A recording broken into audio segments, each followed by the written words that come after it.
BA third year की छात्राओं को इस वीडियो में स्वागत है।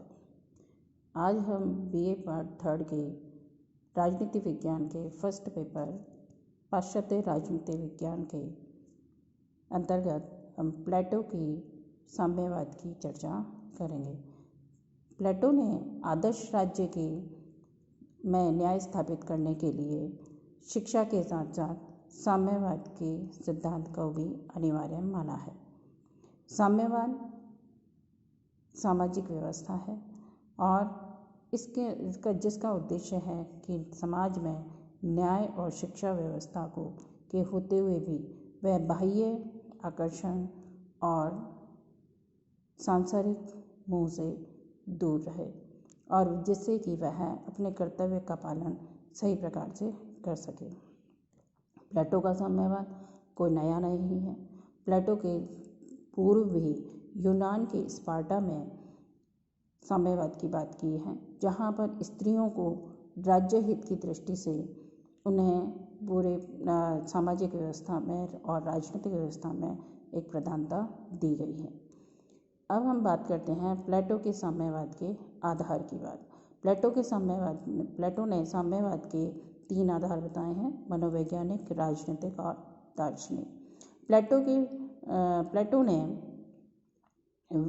प्लेटो चाहता है कि एक व्यक्ति जो है वह एक स्वाभाविक उसकी इच्छा होती है कि उसके पास संपत्ति हो, परिवार हो, जिसके लिए वह कार्य कर सके और उनसे ही वह प्रेरित होता है।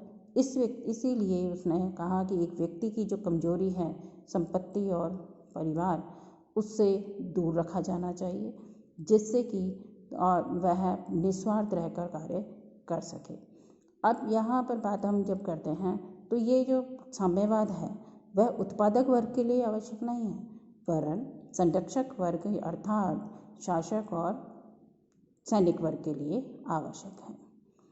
दूसरा आधार है राजनीतिक।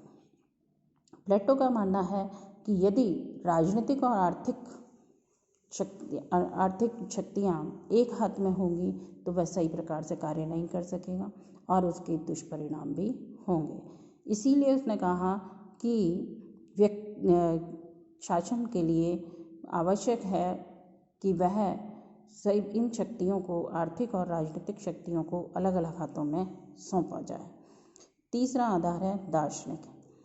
प्लेटो मानता है कि जिन व्यक्तियों को शासन का महत्वपूर्ण और विशेष अधिकार दिया गया है, कार्य करने के लिए अधिकार दिया है, उन्हें इन सांसारिक तत्वों से दूर रहना चाहिए, अर्थात वह परिवार और संपत्ति से दूर रहे। जिस प्रकार की एक मनुष्य जब भक्ति में, ईश्वर की भक्ति में लीन होता है तो वह घर, परिवार, संसार सबको त्याग देता है, तो इसीलिए आवश्यक है कि वह इन सभी से दूर रहे। अब हम बात करते हैं प्लेटो के साम्यवाद के सिद्धांत की बात।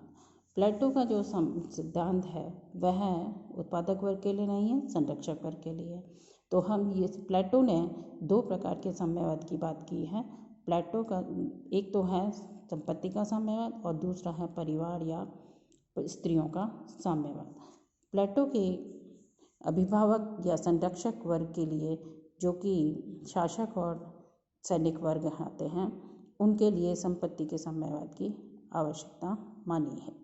संपत्ति का बहुत बड़ा एक आकर्षण होता है, जिसमें व्यक्ति जो है वह उस संपत्ति से आकर्षित होता है और संपत्ति के लिए ही कार्य करता है। तो प्लेटो ने ये कहा कि राजनीतिक और आर्थिक शक्तियाँ अलग अलग होनी चाहिए और इसी आधार पर ही मॉन्टेस्क्यू ने अपना शक्ति पृथक्करण का सिद्धांत दिया। प्लेटो का आशय था कि शासक में बुद्धि की प्रधानता होती है, लेकिन वह उस बुद्धि का सही प्रकार से प्रयोग कर सके, इसके लिए संपत्ति का संग्रह उसके लिए नहीं होना चाहिए। यदि संपत्ति का संग्रह होगा तो वह सही प्रकार से कार्य नहीं करेगा और राजनीतिक पदों पर जितनी भी नियुक्तियां होंगी वो संपत्ति के आधार पर होंगी, जो कि एक समाज के लिए दुष्परिणाम होंगे। दूसरा जो साम्यवाद है वो है परिवार या स्त्रियों का साम्यवाद।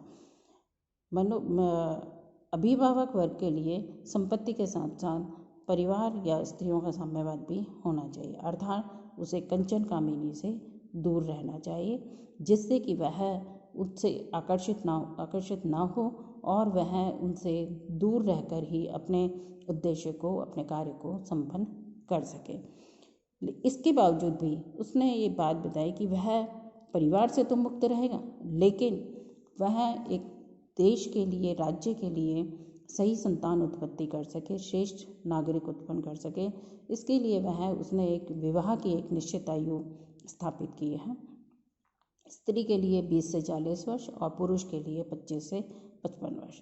वह राष्ट्र के लिए उत्पन्न कर सकेगा और राज्य को ही अधिकार होगा कि वह कौन सी स्त्री किस पुरुष के साथ संबंध स्थापित करे, जिससे कि वह एक संतान उत्पन्न कर सके और श्रेष्ठ नागरिक हो सके।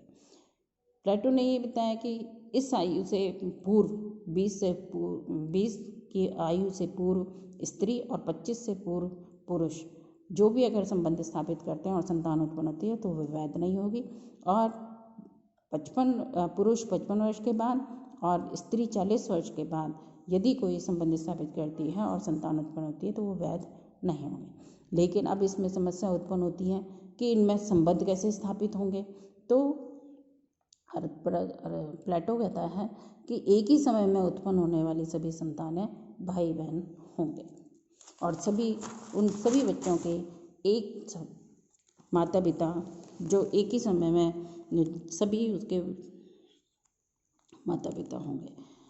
फिर अब आप बात करते हैं प्लेटो के साम्यवाद की विशेषताएं। तो पहला है मनोवैज्ञानिक आधार। मनोवैज्ञानिक आधार से तात्पर्य यह है कि यहाँ पर व्यक्ति जो है वह इस संपत्ति और परिवार से दूर रहकर ही सही प्रकार से कार्य कर सकता है।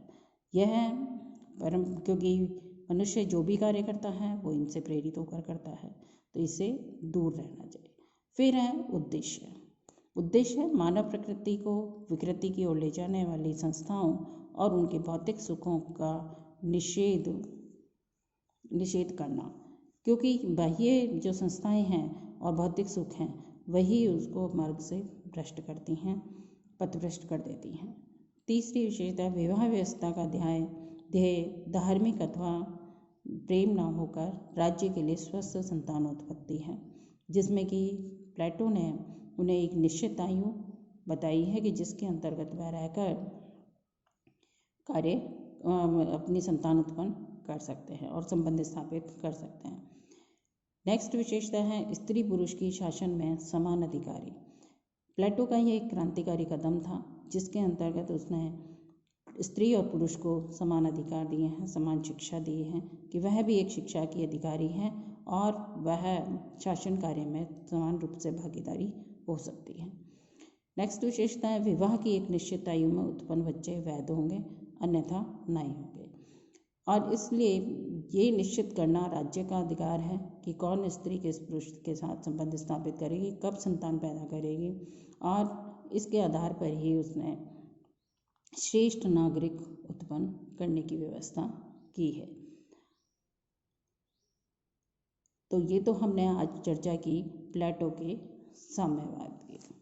अगले वीडियो में हम बात करेंगे प्लेटो के साम्यवाद की आधुनिक साम्यवाद से तुलना, जिसके अंतर्गत हम समानताएं और असमानताओं की बात करेंगे और साम्यवाद का एक समाज पर क्या प्रभाव पड़ेगा इसके बारे में बात करें। आपको ये कैसा लगा विषय और वीडियो कैसा लगा, इसके लिए आप सब्सक्राइब करें।